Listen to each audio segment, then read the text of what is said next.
Hello বন্ধুরা, মালার হেসেলে সবাইকে স্বাগত। আশা করি সবাই ভালো আছেন। আজকে রান্না করব এঁচোড় চিংড়ি। প্রথমেই একটা মশলা রেডি করে নেব। মশলার মধ্যে আছে পেঁয়াজ, রসুন, আদা, কাঁচা লঙ্কা, টমেটো আর কিছু গুঁড়ো মশলাও দিয়ে দেব।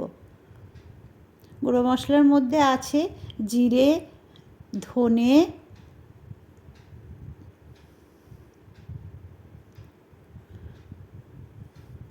আর কাশ্মীরি লঙ্কার গুঁড়ো।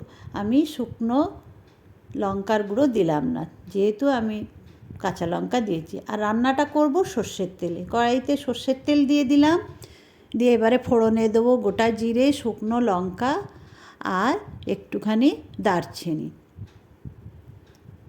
ফোড়নের থেকে সুন্দর একটা গন্ধ বেরোলে এবারে আলুগুলো দিয়ে ভালো করে ভেজে নেব। আর স্বাদ মতো একটু নুন দিয়ে দিলাম, দিয়ে এবারে ভালো করে আলুটা ভেজে নিচ্ছি। আলুটা ভাজা হয়ে গেলে বেটে রাখা মশলা দিয়ে দিলাম।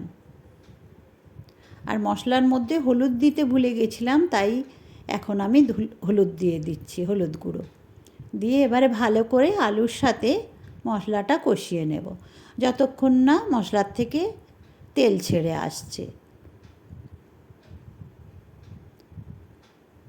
এবার আমি চিংড়ি মাছ দিয়ে দিলাম। আমি চিংড়ি মাছটা কিন্তু ভেজে দিলাম না, আমি কাঁচাই দিয়ে দিলাম। এভাবে চিংড়ি মাছ দিয়ে রান্না করলে স্বাদটা কিন্তু বেশ হয়। আর আগের থেকে আমি এঁচোড় নুন হলুদ দিয়ে সেদ্ধ করে রেখেছিলাম, এঁচোড়টাও দিয়ে এবারে ভালো করে কষিয়ে নেব। ভালো করে কষানো হয়ে গেলে গরম জল দিয়ে দেবো রান্নার মধ্যে। গরম জল দিয়ে রান্না করলে রান্নার স্বাদটা কিন্তু অনেকটা বেড়ে যায়। যদি আমার রেসিপিটি পছন্দ হয়ে থাকে তাহলে একটা লাইক, শেয়ার ও চ্যানেলটিকে সাবস্ক্রাইব করবেন। ভালো করে মিশিয়ে দিয়ে এবারে খানিকক্ষণ ঢাকা দিয়ে রান্না করে নেব।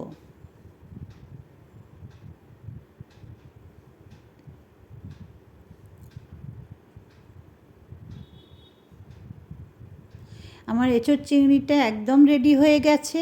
নামানোর আগে সামান্য একটু মিষ্টি আর গরম মশলা দিয়ে আবারও ভালো করে মিশিয়ে নিয়ে ঢাকা দিয়ে গ্যাস অফ করে খানিকক্ষণ রেখে দেব।